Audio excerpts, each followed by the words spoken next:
the desperation phase, here's what happens is people take extreme action, but often in the wrong way. And that can be devastating to your business. We take extreme action to get immediate relief.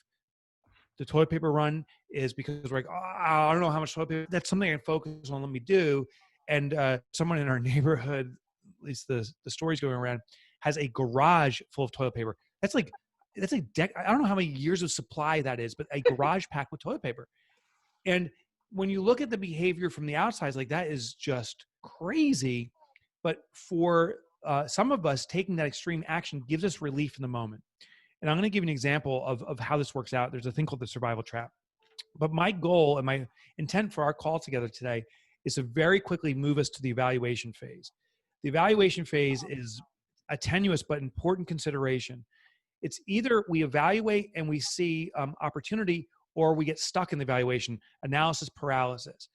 My goal here is to get you through evaluation and to pinpoint what can you start doing that deliberately starts or effectively gets you to deliberate action. Deliberate action is the fourth stage, and this is where we start seeing the climb back out of a situation like this. What is the appropriate thing to do for my business to fuel forward? What's the one thing I can do? And then I'll put the next foot in front of that and the next foot in front of that. By taking recurring deliberate action, it then can get us positioned for what's inevitably coming. I sadly, no one can predict it. I don't know if it's 6 weeks from now or 5 months or a year or two. But at a certain point, we're going to have what's called the burst or surge phase. That's right here. Here's the surge or burst phase. The market isn't done. The market has shifted. And I strongly suspect people will buy houses again. Right now, there's legal requirements that's preventing it. But at a certain point, people are going to buy houses. And when that happens, we're going to see, because of shock and desperation, a lot of real estate agents are just going to close shop. We're going to see a lot of people leave. If we navigate through this and fuel our business forward and sustain or grow even, when the surge comes, now there is pent-up demand, people that want stuff but were frozen up and didn't buy. And now there is inadequate supply or less supply. So high demand, low supply, that is a real estate agent's dream. Now people are flooding to you. So how do we get to that position? There's the macroeconomics that are in play here that we have no control over, but what we do have control over is positioning you for the future opportunity. I can promise you it's coming. I just can't promise the day it's coming. So my goal is to get us stable now and deliberately moving forward and staying in the game so that we can catch a surge. Another interesting dynamic that happens with with customers is that whenever there's a trigger event, a portion of those customers use this as an excuse to abandon their former provider, meaning their real estate agent. There are customers that were in consideration of buying a house, or we're talking about it with a real estate agent, and now they're going to use this as an excuse not to use that real estate agent. There's that percentage of customers that say, I as internally was never really satisfied with this experience so far, but now they have the grand excuse. And it may be a conscious decision. In many cases, it's actually subconscious. The feeling's like, I've always been uneasy. You know what? Let's put this off. And they will reconsider a new real estate agent. So I realize for many of us, you've lost 50%. You've lost a big customer base, or at least they've been put on hold. There's something you can do about that. But realize maybe a percentage, and I'm just going to pick a random number. I don't know the percentage, but 10% of customers are saying, you know what, I didn't really like dealing with this person anyway. I'm going to get a restart. And maybe you have 20 customers you're entertaining right now. And that means 2 are abandoning you because they never really wanted to work with you in the first place. And I know it's painful, but the mistake is to pursue those 2 people and try to keep them on board. The opportunity is the 200,000 that are opened up. Because think about your competitive landscape, all the different agents that are out there, they are all losing that 10%. And if there's 200,000, I was picking a random number, buyers out there, and that potentially you could serve, 10% means there's 2,000 that freed up. So here is one of the opportunities: is don't look at the 2 that we're losing. Let's look at the 2,000 that are now seeking. This is an opportunity to start marketing. And I'll tell you, you can market without incurring cost. It's called educational marketing. And you do it through empathy and poignant, but frequent communication. So if you don't know who that customer base is, you can't email them, but you can be producing video content. I am not surprised, but disappointed. I live in a town called Boonton, New Jersey. I have yet to see a video around anyone speaking about the Boonton housing market, a real estate agent. And I wish there was a real estate agent online on YouTube posting, here's what's going on in our community, and being the community spokesperson, because then you own the community. So there's a little Mike, tip I think you just gave everybody a challenge on that one. I have a few agents that specifically live in Boonton. Oh my God. Yeah, I know. I have a question though, because you said something about the evaluation phase. You could either do analysis by paralysis, or you could actually move yourself into the next phase, you know, and start to take action. Yeah. So what happens there when people make the decision to go to take action versus paralysis? Yeah. So, okay, right. Because I fear that my agents are going to, that there's a section of my agents that are definitely going to do paralysis. They're going to totally, right? Yeah. Yeah. So we need to take, the key is this, we need to take the right action. So there's two forms of paralysis. There's the nothing situation where you do nothing, and that just is despair and decline. I get it. I'm just saying we can't do it, but I get it. There's also the wrong action, which is actually worse, because we're saying we're doing something, but it's not working. And that actually causes a faster downward spiral. So let me introduce you to something, and we can do this all together as a exercise on a piece of paper. Let me just grab a piece of paper myself. And if you have one in front of you, grab a piece of paper, ideally a big piece of paper, but any size will work. In the center, let's see if this works. I want you to draw the letter A, just like this. And here's what, so somewhere in the center. And what A represents is where our business is right now. For, I would argue 100% of us, it's a crisis moment. So we're in crisis. So A represents the current crisis. Here's step two. Draw an arrow in any direction of your choice that represents, in a short distance, maybe just like an inch or two, that represents getting out of crisis. So I just drew an arrow out this way. So that's the first thing. And this means here's a decision you make that relieves the immediate pain. Now, draw another arrow in any direction of your choosing that gets you out of crisis, just in a different direction. So I just drew a second arrow here. And just repeat that process. Draw as many as you want, but let's just do 4 or 5 that get you out of crisis, right? So I drew something like this. It almost looks like a star, you know. Mm-hmm.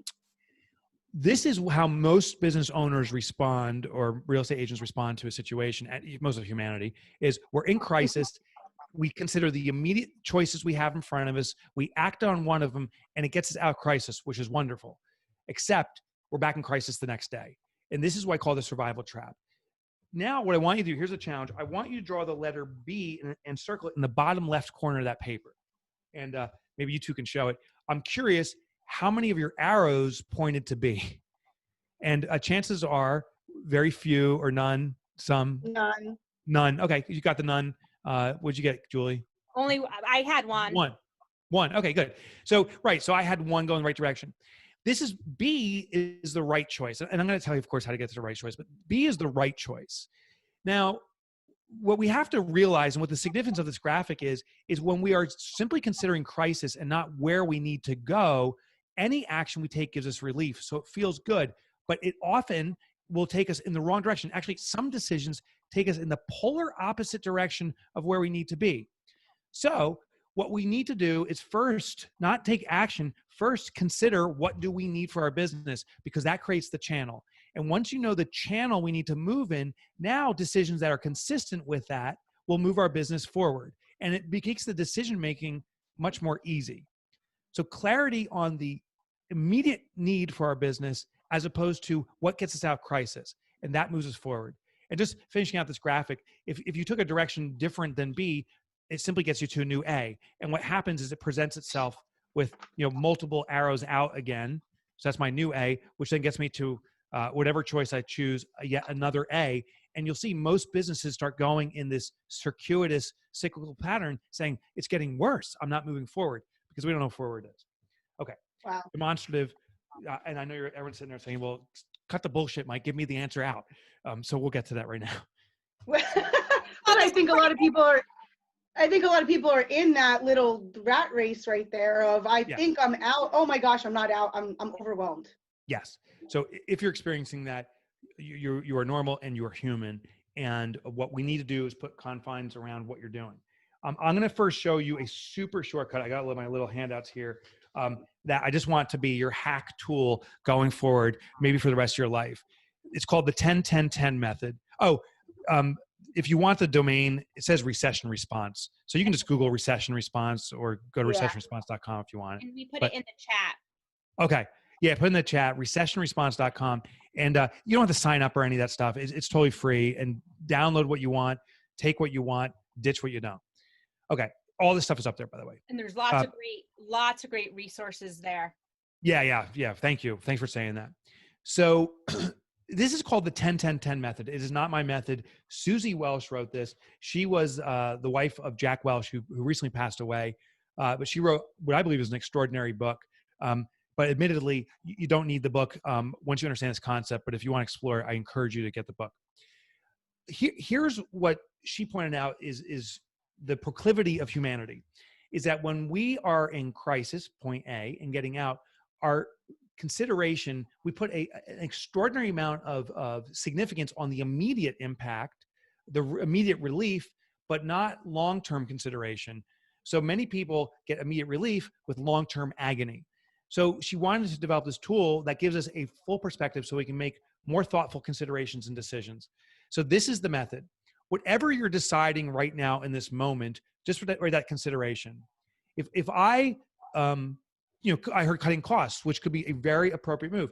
If I cut costs, and now you can look at your individual costs. If I cut a cost, how am I going to feel about that decision in the next 10 minutes? And most of us put all of our consideration only in that. But she wants to give us two more components. How will I feel about this in the next 10 months and the next 10 years? And instead of looking exclusively at the immediate moment, now we look at the midterm and long term. It gives us that pregnant pause to consider our decision. And maybe I think someone mentioned the gym membership as I was connecting. I heard that. If I cancel my gym membership, how do I feel in the next 10 minutes? Well, it may be a frowny face here, disappointed because I knew I should be working out. But the next 10 months, I may be grateful for this because I just relieved a subscription cost and I can work out at home. In the next 10 years, that may be one great consideration for myself in managing cost, yet still delivering on what I need for my health. And so if you look at it in the moment, some people say, I'm not going to cancel the gym. Health is everything. But when you start reflecting on it over these periods, you may realize actually it is a smart decision. So this tool, and you can do two versions of it. If I do cancel the gym membership or if I do keep the gym membership, how are my feelings about it? But this is a very simple actual tool for every consideration you have now. So use the 10-10-10. Okay. Now I'm going to introduce you to something that's a little more comprehensive. Therefore, it's a little bit more to digest. This is in my book, Fix This Next, but you can get this for free on the recessionresponse.com. What I did was, just to give you some context, over the last 5 years, I've been researching out how to manage business crisis. Now, I did not start the You COVID. knew this was coming. It was I all did not, your I did not fault. plan the COVID virus. This is not a conspiracy theory. It is just irony and coincidence and sad coincidence. Honestly, I'd rather this situation is not happening, but I really do feel my book will fuel the solution for some business owners. Thank you. And the core concept was this. I concluded that the biggest challenge business owners have is knowing what their biggest challenge is. I suspect if you're like me right now, there's so many things you can do, out, but what should we do? What's B? So Fix This Next is a tool to pinpoint what to work on. It's based upon this. It's called the business hierarchy of needs. And I'm going to explain this so you can pinpoint where you should be working in your business. And I'll give you some strategies too that maybe are unique for real estate agents. As a little more context, this is based upon, I translated Maslow's hierarchy of needs. Maslow was studying human needs and basically argued that if our foundational needs for life are not satisfied, nothing else matters. He called them physiological needs: breathing air, eating food, drinking water. If you're not doing that, you're not surviving. The next need above that in this hierarchy is the need for safety, protection from harm. Actually, you provide safety by giving people homes, a roof overhead. And since now I'm in Boonton, New Jersey, or in the Northeast, we can have some cold winters. This last winter was pretty mild, but when we have a brutal winter come through, if I'm outside in a t-shirt and this brutal, sub-zero temperatures are coming in, I won't sit out there for long because I will die of hypothermia. I will seek shelter or clothing. But while I'm sitting out there, if all of a sudden someone comes with a plastic bag And if you know Boot, New Jersey, it could happen. Puts a plastic bag over my head, wraps duct tape around me. Now, my survival response, according to Maslow, is to get oxygen. I will tear that bag because a base level need's not satisfied. Once I tear it off, then I'm trying to find shelter. The key is that this is hierarchical. They link together.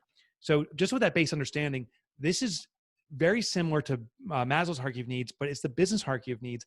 And one important differentiator, we are wired into ourselves. We are biologically, neurologically wired into ourselves. If you're ever walking down a dark alley and you feel frightened, please turn around. You probably will get murdered. Like, get out, right? It's our senses, sight, smell, hearing is triggering an instinct. With our business, our gut instinct can be very dangerous because we are not biologically wired into our business. We need to back this information, or what our belief is, with empirical data. Where's the proof? That's what we got to ask ourselves. Let me go through our hierarchy and the actions that I suggest you consider. The first thing, and I suspect many real estate agents, this is where you're feeling the pain, but we're going to look at a couple levels. Sales. Sales is the creation of cash. I don't need to teach you that. But what I do want you to understand is sales is the creation of oxygen. If you don't have inbound cash flow, your business is not breathing, it is suffocating. We need to generate sales. And I realize you have legal restrictions, perhaps, preventing you from selling homes right now, but there are alternatives. So when we can't sell, the first question is, meaning we're starving for oxygen, how do we tear the bag off? How do we get air? And inevitably, in a macroeconomic shift like we're experiencing now, it's by introducing alternative solutions. Core competency says, you put people in homes, you give them a sense of safety and shelter. How do we repackage this? And I'll give you some strategies in a second. But let's get through this hierarchy. The next hierarchy, and I actually would believe some people are stuck here, is profit. Profit is the creation of stability. Stability means if you have some degree of cash flow, meaning you're breathing, do we have adequate cash to support stability, meaning the retention of cash? This is the shelter for your organization. And I don't need to speak much to it now. If you don't have cash, you have no shelter. You're experiencing the permafreeze coming through right now and experiencing hypothermia. It's a desperate sensation, and I get it. If you do have some sales coming in, the question is, there's some cash flow coming in. How do we retain a greater portion of it? And a great strategy is to cut unnecessary costs, to get down to the pure muscle and cut the fat, as I think Mary Beth was sharing earlier. It's a great strategy. Mm-hmm. The second strategy is protecting your best clients, because there are clients, oh, there you go. Look at that in color. There are clients who are your core source of revenue, and they represent a great opportunity. I'm going to show you a chart about that in a second. A couple other things, but we're just going to breeze through them because it's not likely an issue right now. Order is the creation of efficiency. Efficiency is where a business has no dependency on the owner. Most business owners, most real estate agents carry the business on their back. As you perform, the business performs. How do we get out of that? Not a concern in the immediate circumstances for most people.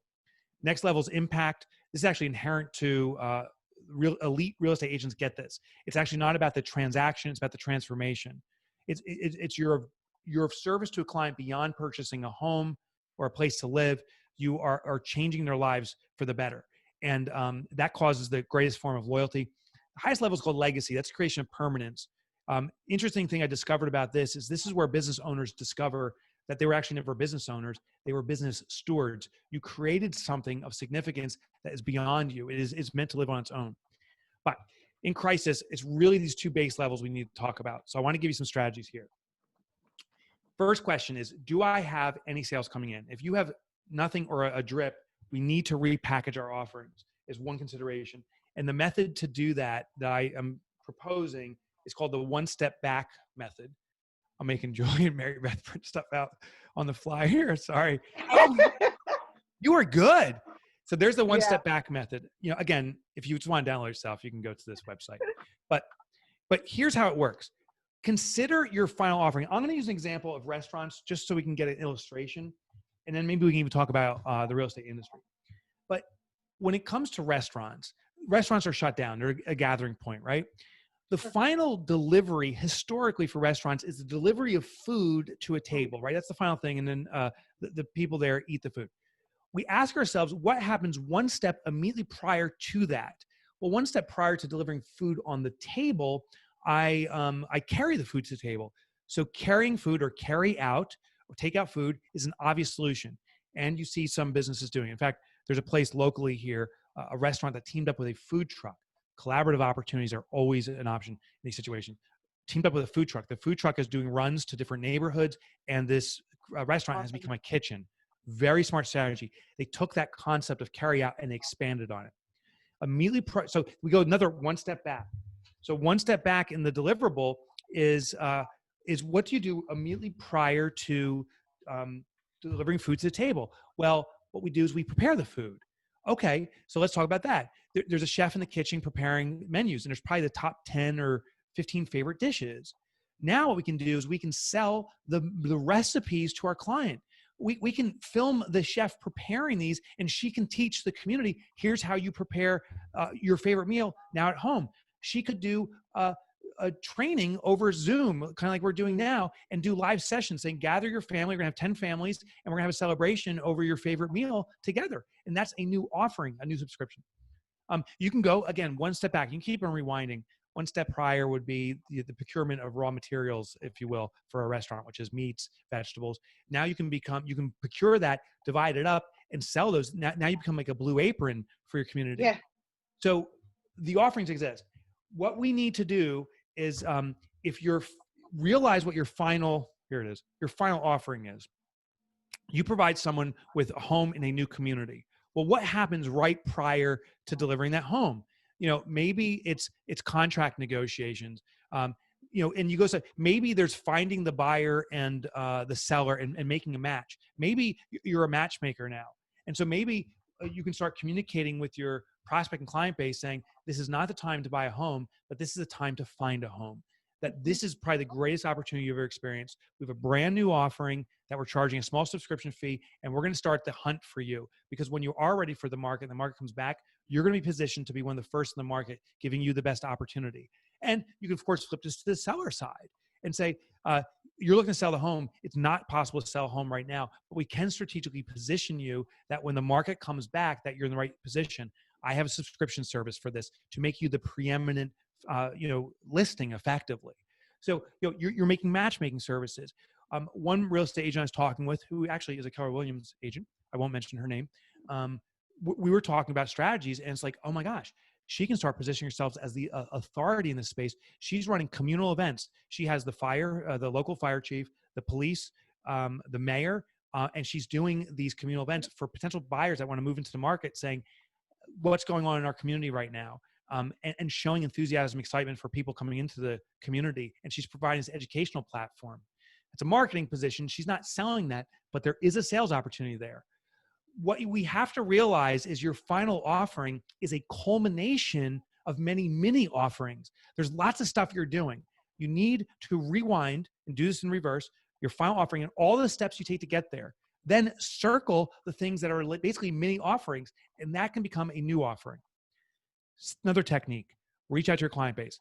I'm surprised how many vendors are emailing me with the worst communication ever. I'm going to start off with Chevy. Not that I'm trying to pick on Chevy, but Jesus, Chevy, what the hell's going on? I own a Chevy. I got this diatribe email, 15 paragraphs long. The COVID virus, how we're responding at Chevy. We've got your back. Come in for oil changes. We're ready for you. Ready to buy a car. We're open 24/7, better than ever. We'll get the car to you. I'm like, F you. Yeah. There's no consideration for what I or our community is going through. It's simply a sales tactic.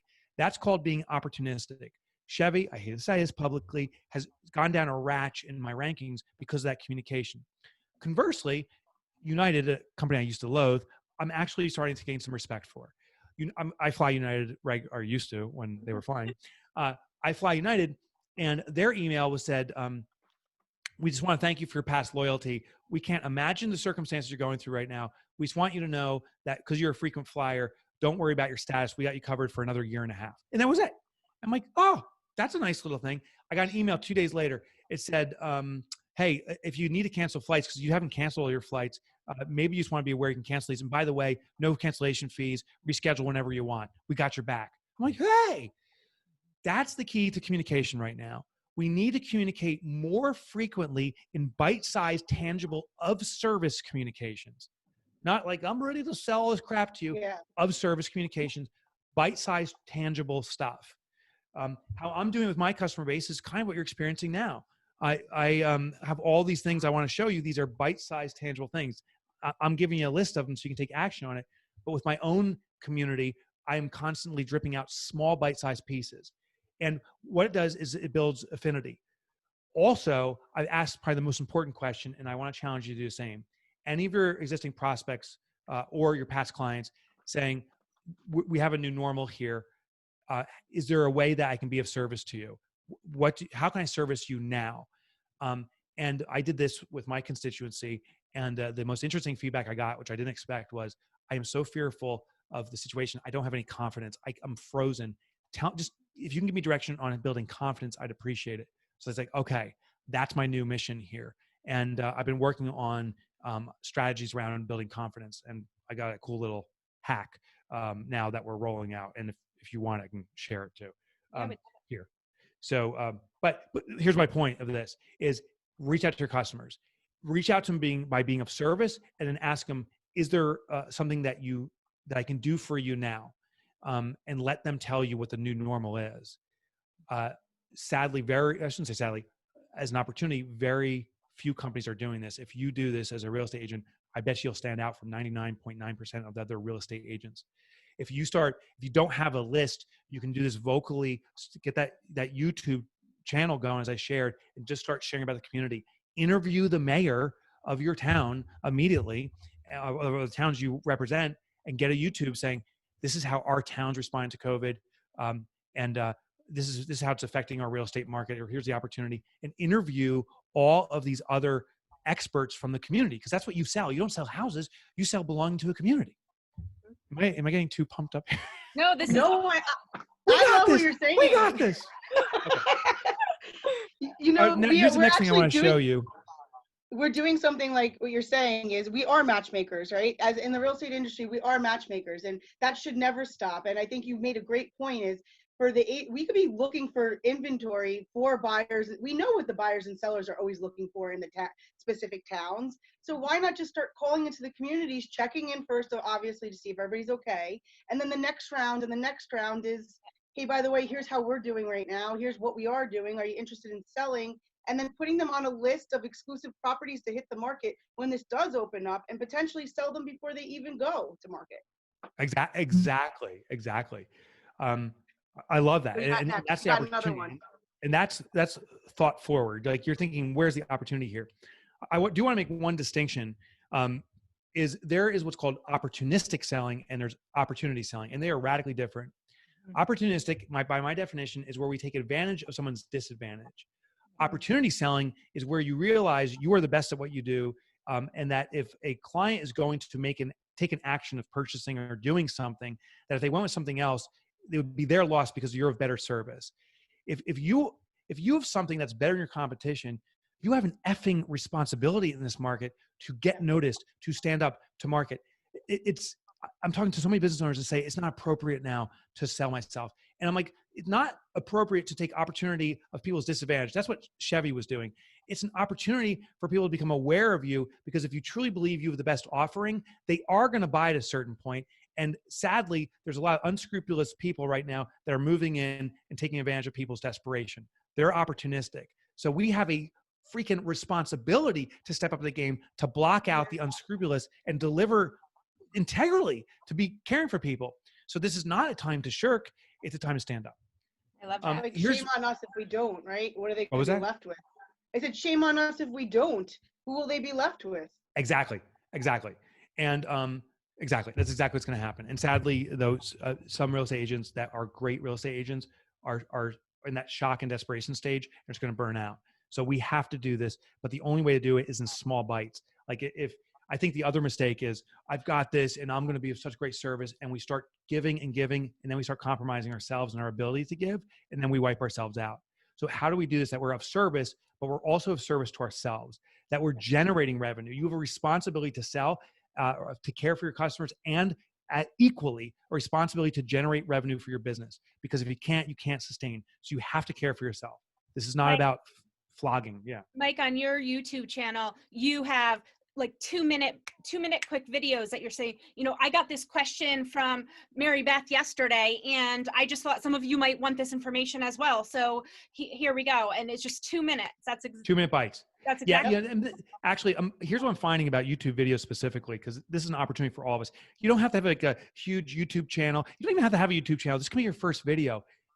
If you give a specific information around your community, you'll probably be very unique, and the right people will find you. The second thing is, the mistake I see people do in YouTube videos is there's this big buildup. So it's a 2 or 3 minute video, but the first 2 minutes, like, hey, I'm Mike Michalowicz. I'm a real estate agent in this area. Been for 20 years. Here's the stuff. And like, people are like, just give me the shit I need. So let's give them what they need. If in the first 10 seconds, you're not delivering the value and caring for the customer, they're going to lose interest. So within 10 seconds, say, hey, I work in this community. Here's what I found that you can do right now. Start doing these searches for, so-and-so or whatever it is, but start giving the answer first. Your qualifications and stuff now actually gets pushed off toward the end. And you can say, hey, if you want more support, you can reach out to me, Mike Michalowicz. Here's my email if I can be of service to you. And make sure you subscribe, because I'm going to send another video tomorrow. That's awesome. Give the results immediately now. Okay. Next thing I want to show, giving you more results. And this is kind of the final key thing I want to share. And then I want to invite you to do something. So this here is called the Pareto Overlap. This is my term, by the way, so you can't Google Pareto Overlap. But Pareto studied the discipline or the distribution of wealth, and there it is, the access, how things are distributed. It came to be known as the 80-20 rule. The concept is this: it's likely that 20% of your transactions yielded 80%, or 20% of your inventory yielded 80% of your profitability or commissions. That 20% of your customers are awesome, and they everything you say, they love it. They're invested in the outcome. They're efficient.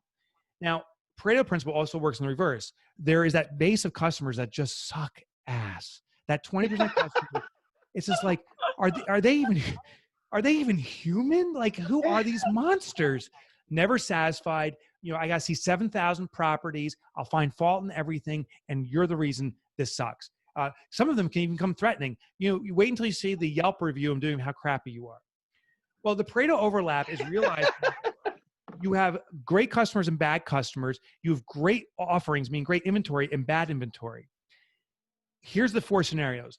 Great customers that have historically bought great inventory, you must protect those relationships. Those are your key relationships. If you only devote yourself to one thing, it is keeping communication going with them. Ask them what they need. Be of service to them, because we want more customers like this, and we can't afford to lose them. And I know your transactions happen on average with a client once every 7 years or something, but just knowing this community and being of service, they know more people like them. So protect. Stage 2, these crappy clients buying inventory that sucks historically, jettison them. Stop the dialogue with them. My friend calls them the poison. And why are we swallowing poison? Let other real estate agents that are competing with us, let them take on the poison, but don't do it for yourself. You have a responsibility to cater to this market, because you're here. You clearly care about continuing and being of service. So we've got to focus here. 2 other scenarios: great clients that buy bad inventory. This is an education opportunity. Keep the dialogue going, but tell them, if it's authentic and integral, why other kinds of properties or other opportunities are a better service to them, and try to elevate them up in the offering. This 4th scenario is one that in the past, when we're not in crisis, I tell us to avoid. It's these crappy customers buying great things. This is where, people are giving us good money, but God, we hate them. This is called prostitution historically, right? I'll do anything for money. But now this turns into a new situation, because clients are critical in crisis.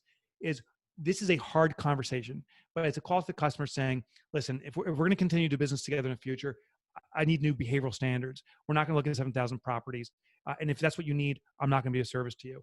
If you threaten, not threaten me like directly, but if you are constantly complaining about what's going wrong, I'm not going to be of service to you. I need you to behave like XYZ and move these customers up. This is the Pareto overlap. The actionable take home right now is cater to this one, service this one. And love that. Yeah. The last thing I wanted to share, and then maybe we can do quick Q&A, is I have a selfish interest in this, but I also hope I'm convinced it'll be of service to you. I wrote that book that I've strategically positioned right there. It's not that small. It's just in the distance. It's not that tiny. It's on Amazon now, and I want to invite you to buy it. And the reason I'm asking you to buy it is I designed this to navigate the circumstances around the situation. And selfishly, why it serves me is if more people start purchasing the book on Amazon, the Amazon engine kicks in and starts marketing the book.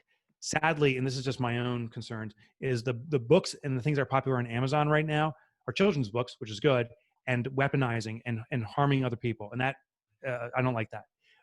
People are looking at survival as of themselves by harming others. And that's the focus.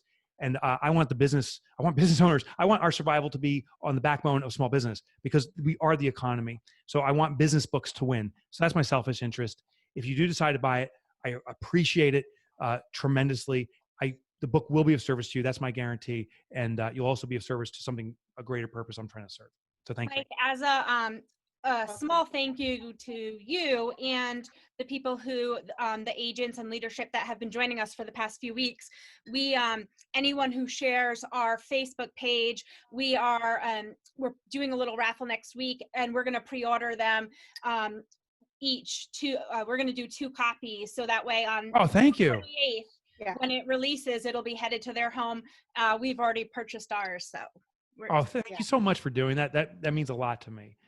And if anyone else buys it, just hold on to the receipt, which Amazon holds on to you. We're giving a special gift to everyone that makes a purchase around the confidence course. So I'm going to teach you the methods we've developed around building confidence. And that's totally free if you send the receipt to us. And if you do get the book today, email me. It's Mike at Mike. How can people get in touch with you? What's the safest way to get your information out there so they can get in touch with you? So you can email me, Mike at MikeMichalowicz.com. And I just I'll put that in the chat. And just email me the receipt and I will make sure you get the conference course for free. The other thing is if you want to just get more stuff on Fix This Next, you can go to fixthisnext.com. We've set up and activated the evaluation for your business. It's 25 questions to evaluate. We weren't going to activate it for a few more months, but we've expedited it. It's free. You don't need to do anything. And it's a download. You don't need to get an email or anything. Just fill out the form, go through the process, and you can do it as many times as you wish to pinpoint exactly what you need to work on your business now. So that's the resources. That's great. So I'm just summing some things up you've really modeled for us what a lot of our agents can be doing in their business just in this short hour that we've spent with you. Sharing information for free, letting downloads for buyers and sellers. We have tons of, maybe investor type budget plans that we could be sharing, the one things from your book that we could be sharing out. So being a local expert is one thing that I think all of our agents and leaders have the ability to do. Get on these kind of platforms to just share so they can see you as well. And going super hyper local. And it's a lot of mindset is what I'm hearing. So I love what you've done here for the agents, because I think you just inspired them to take action. Thank you. I can see some things going on here. So Thank you. Just by following you and going on your podcast, going on your YouTube channels, we are going to be able to get that information and think about how we can relate it, tweak it to make it our own, and send it to the people based on, what their questions would be, and even asking them, right? Hey, I know, like you said, we're going to be interviewing the mayor of in next. Yeah. What do you want me to ask? What do you want me to ask them? Yeah. You could even make that phone call to your core sphere and say, these are some of the people I have lined up. What do you want to know? What questions do you have? Yeah. There's a lot of opportunity out there if we're willing to look for it. It doesn't mean it's easy. Opportunity doesn't mean like things are going to be handed to us on a plate, but if we take decisive action, you'll see results. And Kevin, thank you. Just email me. I'll get you that confidence course. Yeah, he ordered that on the card. Do we have any questions on Facebook for Mike? We have one question, Mike. On the profit first principles, do you suggest adjusting profit percentages in times like this? Great question. And the answer is no. And I'll tell you why. So I'm getting two questions. So I cut my profit percentages, should I increase it? And the answer is neither. Let the number stay as is until you experience the pressure in OpEx, or you don't. That's when your business starts speaking to you. So don't adjust unless you're feeling pressure. Now, if you feel OpEx, you don't have enough money to continue operations, that should trigger the question, why don't we have enough money? Is it, and we go back to the fix this next business hierarchy of needs. Is it a sales issue? Is it something else? The wrong move to make, in my experience, is adjusting profit down, because that simply buffers us from feeling the pain of what's going on. So if we stop taking profit and we start living off profit, then we're like, oh, things aren't that bad. And then when we fall off the cliff, now we have no cushion, and then we don't know what to do. So maintain the percentages. If you don't have enough money to pay bills, that means you can't afford those bills. And the two solution is cutting costs. That's obvious. But the bigger thing is, how do you amplify margins or position yourself with new offerings? Amazing. I see some people. Lindsay, I got yours, Kevin. So you guys, I thank you for emailing me. I will send you the link for the conference courses we get set up for free. So thanks for getting the book. That means a lot to me. Thank you. And we're going to push it.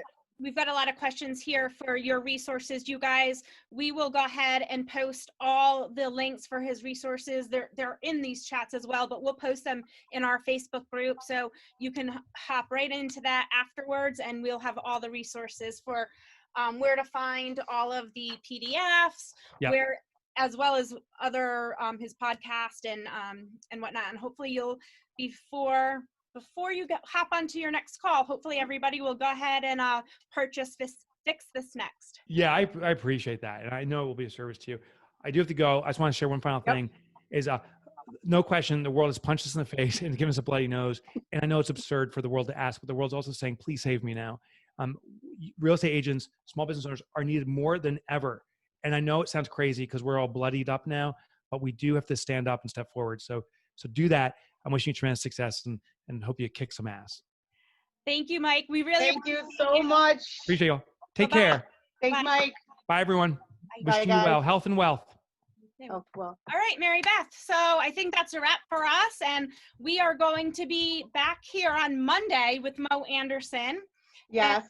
And, so we're very excited about that. Again, you guys, please go ahead over to our Facebook group, Leading Through Crisis with Mary Beth and Julie, and we will post all of these resources. And don't forget to share the group so you are entered in to win one of his books. Thank you guys so much. I hope this was of value. We look forward to seeing you next week. Bye, guys.